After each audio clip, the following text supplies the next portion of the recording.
Pre-approval, conditional approval, approval in principle. What does it all mean? Okay, they are actually slightly different. Let's talk about the approval in principle and conditional approval firstly. Now, they're sort of used interchangeably, and they are pretty close to what we will call a full unconditional approval.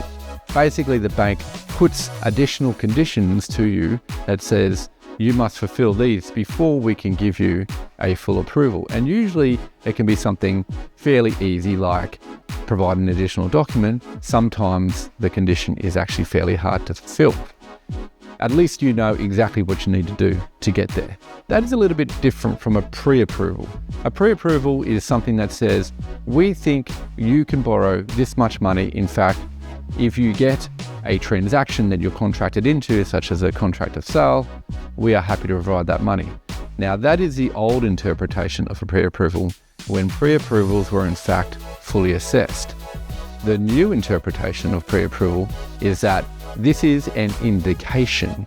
And so you might get something called an indicative approval, and that is not as solid as a pre-approval has come to be understood.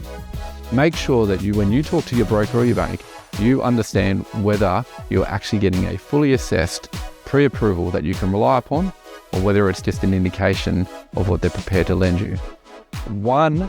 The former gives you better security going into your negotiation for a house purchase. The other one is only an indication. And so there's a little bit of risk there if you rely on it too heavily.